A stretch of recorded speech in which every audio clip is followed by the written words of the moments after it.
where I got my CDL. I saved up 500 books of blue chip stamps back in the 60s. Y'all remember, don't act like I know they run. Y'all remember the blue chip stamps? You save up all them stamps and take them down to the blue chip stamp store, get your toaster, your iron, and what have you. Yeah, that was back in the day. And you could lick those things.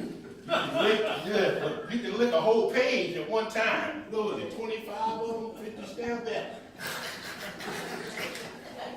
Bam! And if you stick them on there crooked, you can forget about pulling them off and putting them on straight. So you got a bunch of crooked stamps in this book. My mom, though, she saved up enough stamps one year to buy a Cadillac.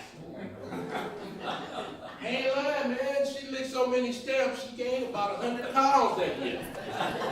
She got that glue. That glue was sweet, and it was thick, and it was, minty fresh, that glue.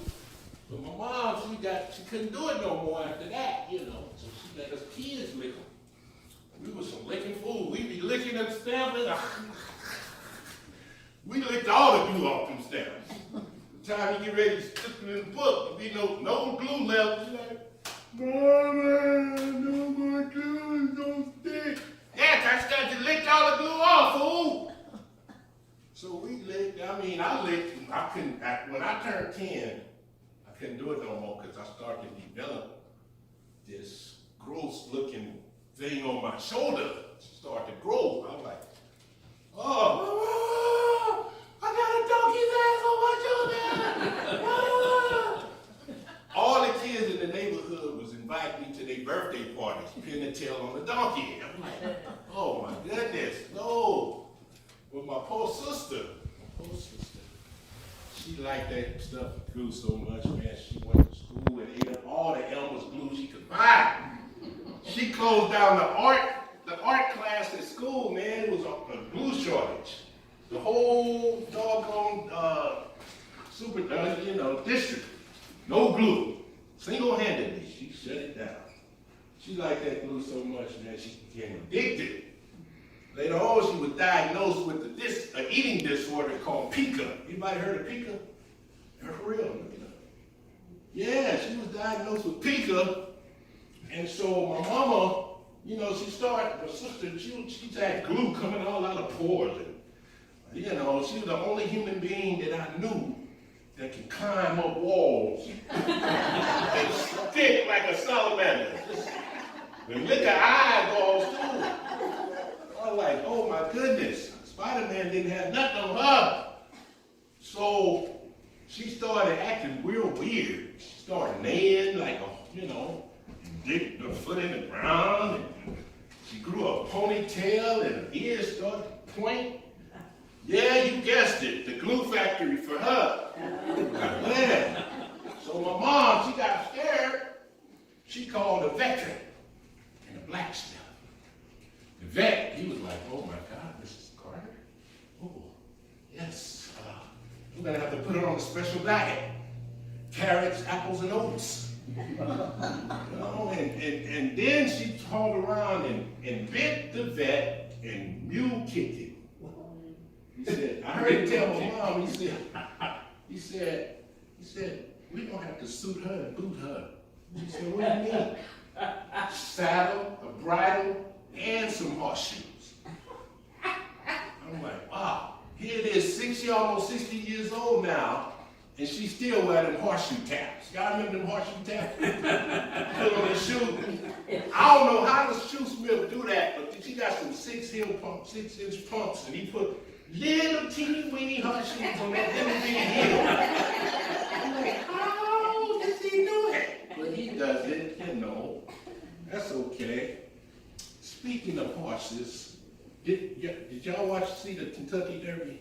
Y'all remember a couple of months ago? Yeah. Y'all had a what you call it, party?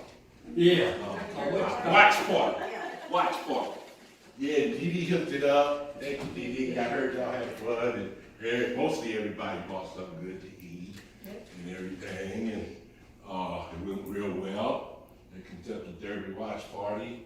Yeah, I made some translators. Y'all know what the translator, those little hats with the feathers and the Flowers, I made 3 of them. I made 3 of them. And 3 unlucky ladies got to wear them to the party. Oh, yeah, but anyway, yeah, I was at home watching it. I watched it. The controversy, right? Disqualification, yeah. That was something else. What's his name? Maximum Security. I didn't think I'd ever remember that. Maximum Security, he was disqualified for impeding the other horses. Got all out his lane, blocking other horses. They trying to get by. He all in the way. And they had the big old thing about that. And Country Kitchen filed a complaint. And was declared subsequently the winner. My sister filed a complaint. No, that's the name of the horse. That was the name of the horse, not my sister. Not my sister. That was the name of the horse. Filed a complaint. And so, where'd my water go? Oh. Excuse me. Water break. High quality. So, the complaint, no, what I want to talk about is those hats. Them big old wide brim hats of them ladies. Did y'all know those some beautiful hats? Yeah. Big old beautiful hats. Wider than a city block. This is a big, you couldn't even see the head. And the hats were so big. But the one that won the race, Country Kitchen's owner, Miss Jerry Shields. Yeah, she had that yellow. Did you see the yellow one with all the feathers? You don't remember the one that it had feathers? It was lemony, yellowy, lemony pledge yellow. You don't remember that? That wasn't no hat, man. That was a float. You couldn't even see her little head, man. I'm like, so they give her a trophy. They give her an award, and she standing up there, and all of a sudden I'm looking, and that hat started moving. The hat started moving. I said, honey, look, the hat moving. All of a sudden some wings popped out. It started flapping. I said, oh, baby, it's Big Bird from Sesame Street. Big Bird stood up on a hedge, squatted, and laid a golden egg, a 40-pound golden egg worth $6 million, and flew away. That was her winning the race. That thing was so heavy on the head, I heard some bones started cracking. Felt like a ball falling in and caving in. Had her husband and the trainer not grabbed that egg, she'd have been a pile of bones down there. I'm glad she took her supplements, because, woo, that 40 pounds, oh, goodness. Yeah, but, okay. We talked about animals and whatnot and things, cruelty. This is a cruelty to animals situation here. I named it The Lawyer and the Raccoon. The lawyer versus the raccoon. It was just a real story, true story, down in Florida. A couple months ago, this lawyer, he takes his boat out in the water about 20 miles from shore. He discovers the stowaway raccoon. Now, he's trying to show off in front of his buddy's feminist. He's chasing the raccoon. Get off my boat! Get off my boat! The raccoon just running crazy, trying to get away from him. Get off my boat! Now, raccoons don't run. They scurry. Simply because they got these little short front legs with long legs, so they kind of like, and this joker, man, he was scurrying. They don't run. He looked like he was gliding. He looked like he was just floating.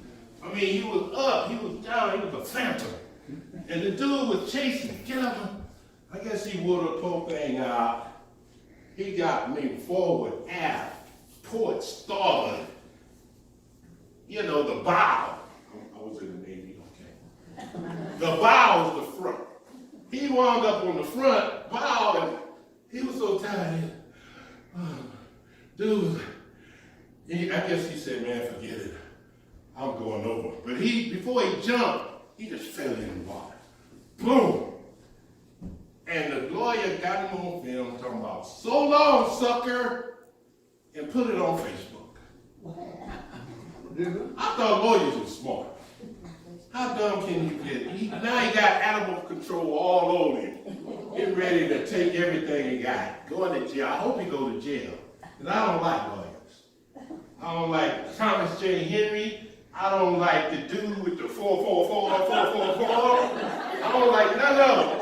Hey, yeah, thank you. So he talking about, well, I thought he might attack me and my friends, or he might have rabies.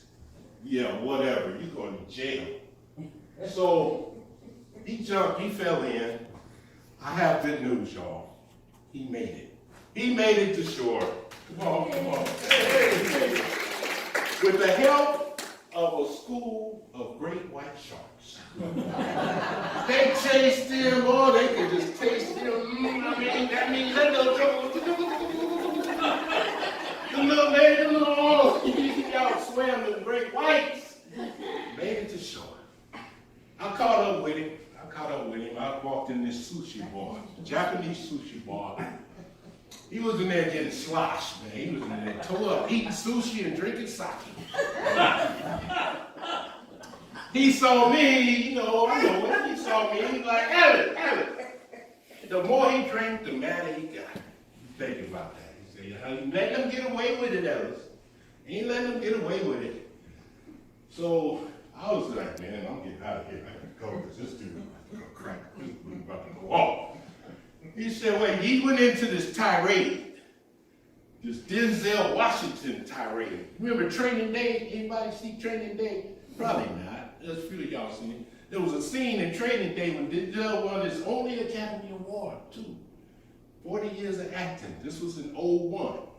Training Day. There was a scene, he was training this rookie cop, because Denzel was a crooked cop. He was on the take. He was just a thug, basically. And he had got a hold of the Russians' money, drug money, and he was after. So his rookie, he was trying to turn him dirty and crooked too, but he wasn't happy. So they had this big old fight in the hood, in the projects, the end. And Jake was the name. Jake got the jump on Denzel. And he was like, snatched that badge off his neck. You don't deserve this. And Denzel, the raccoon, he was like, Denzel, after that, he was like, and he was talking to me, he was like, okay, They gonna do that to me? To me? Oh, okay, that's all right. I'm gonna have all them lawyers playing basketball in Pelican Bay when I get through with them. Shoe program, 23-hour lockdown. Shower sessions with Big Tiny. Who the heck do they think they messing with? I'm the man up in this beat. I own that boat. That's my boat. Hey, Ellis, come back here. Ellis, I need a lawyer. Ellis, come here. That's all. You better walk away. Because I'm going to burn that mother down. King Kong ain't got nothing on me. That's all right. And he got over the corner, he's like, that's all right. I'm winning. I'm going to win. I can't lose.